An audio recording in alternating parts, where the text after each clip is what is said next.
Estamos de volta com o Impressões e hoje o nosso convidado é o deputado estadual Frei Anastácio, do Partido dos Trabalhadores. No bloco anterior, ele nos contou a história até o momento em que foi para o convento em Lagoa Seca.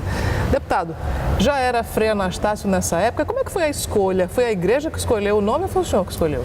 Não, naquele tempo se mudava o nome.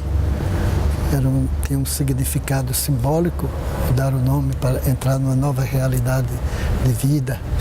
Hoje não se muda mais? Hoje mais não. Então eu escolhi 3 nomes, Anastácio, Jonas e Jacó.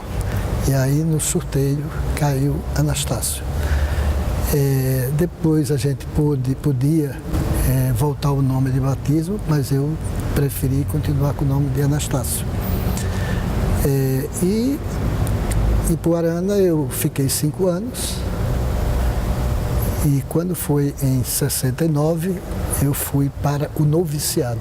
Noviciado é o momento em que a gente inicia de fato a vida religiosa, passa um ano onde estuda, toma conhecimento da vida religiosa em si, depois os escritos de São Francisco, a regra de São Francisco, como também a convivência fraterna, tendo em vista que nós somos religiosos e como religiosos nós temos que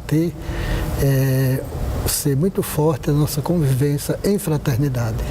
Se você não convive em fraternidade, não é capaz de conviver em fraternidade, você não dá para ser religioso. Pode ser um bom padre secular, mas menos religioso.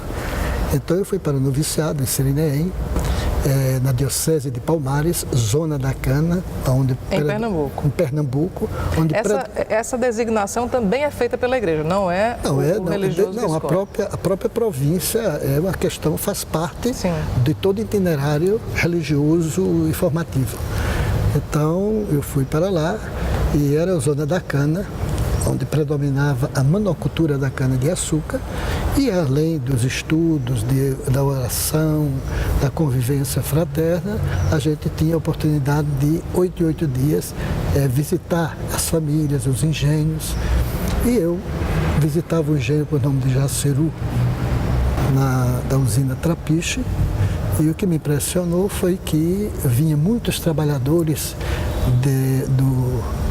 da região seca de Pernambuco, aquela região mais depois de Paudalho, né?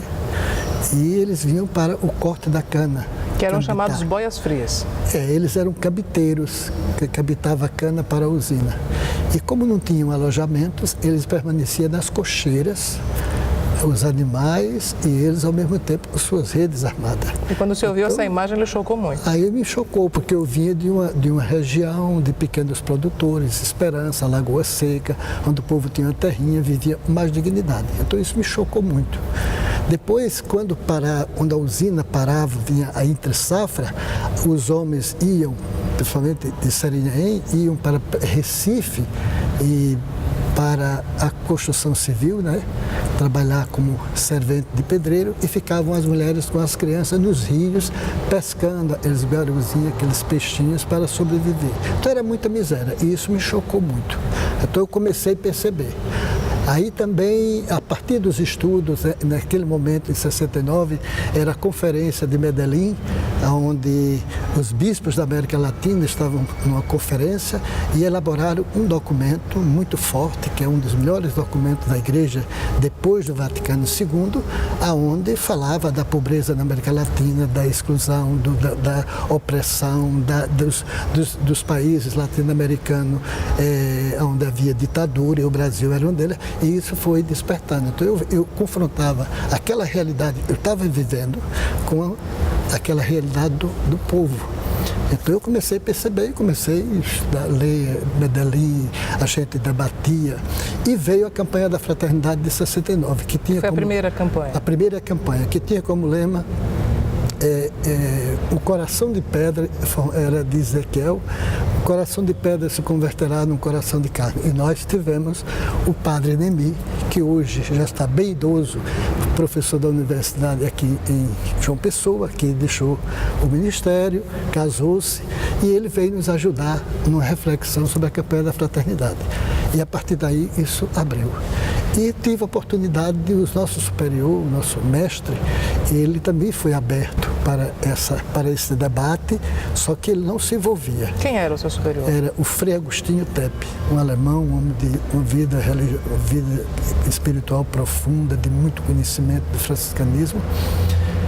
Então, terminado em fevereiro de 70, então eu fui para Olinda. Em Olinda eu continuei, fui estudar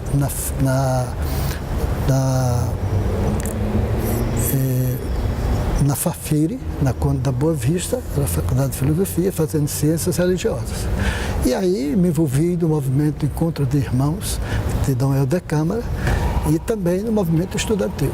E participei, falar de ditadura, falar de andar escondido, falar de passar informações sigilosas, isso eu soube fazer muito bem. Você não tinha medo de ser pego? Não tinha e não tinha, né? Vamos dizer, eu tinha os amigos e companheiros, tanto de faculdade como também do movimento Encontro de Irmãos, que fazia folhinhas para reflexão nos grupos de Encontro de Irmãos. E dizia, olha, Anastácio, tu vai levar em frente ao cinema São Luís. Lá tu vai encontrar uma pessoa com a camisa tal, tu vai com a camisa tal, você entrega, não conversa e vai embora. E eu fazia esse papel. E depois a gente discutia. Tudo era texto do Evangelho que se tentava traduzir numa linguagem popular e passar para as comunidades. Na segunda-feira, Dom Helder ia para a Rádio Olinda à noite e Dom Helder, ele fazia a reflexão do Evangelho da semana e o povo tinha esses pequenos folhetozinhos que ficavam lendo ou refletindo nos grupos. Então éramos vigiados, assisti muitas prisões, entendeu? Me lembro muito bem que 6 jovens estudantes da Federal em Pernambuco, do Piauí, do Maranhão, de Pernambuco mesmo, eles foram presos e foram julgados na auditoria militar. E quando eu vi todos aqueles militares lá, estava Dom Helder, várias figuras assim participando, né, assistindo. Quando eu vi aqueles militares todos lá com aquelas divisas no ombro, eu dizia, é isso mesmo. Um dia vocês vão ser julgados pelo povo. E as coisas foram acontecendo. E aí eu quero te dizer, foi um tempo de muita graça de Deus para mim. Em 74, 73, eu achava, eu tinha que fazer minha profissão solene, que são os votos que a gente faz, a ordem franciscana se compromete definitivamente, porque nós como religiosos não é ordenação, é a profissão religiosa. E aí eu fiquei um tanto inseguro se eu deveria me comprometer com a missão junto a esse povão sofrido ou me comprometer com a instituição Ordem Franciscana. Então pedi para sair de Olinda e ir para o convento. Me ofereceram Campina Grande e ofereceram João Pessoa. Eu tive a graça de vir aqui ficar e iniciar um trabalho no litoral sul da Paraíba, que até poucos anos, todos esses municípios, Conde, Alhanda, Caporém e Pitimbu, era paróquia dos franciscanos. Aí foi o meu chão para a minha formação religiosa e de padre. Antes de falar sobre essa sua atuação no Litoral Sul, eu queria que o senhor contasse para a gente como é que foi o seu convívio com o Dom Helder Câmara e o que é que ele representou para o senhor. Olha, Dom Helder era um homem profundamente religioso, evangélico. Dom Helder era um homem altamente comprometido com os pequenos e que não tinha medo, Para a felicidade minha, esses dias, Roma já reconhece, já se entra com um processo de beatificação dele. Então nós temos um santo já é santo, só falta ser reconhecido pela igreja. Então Dom Helder era aquele homem que no dia a dia estava homem de profunda oração, homem de profundo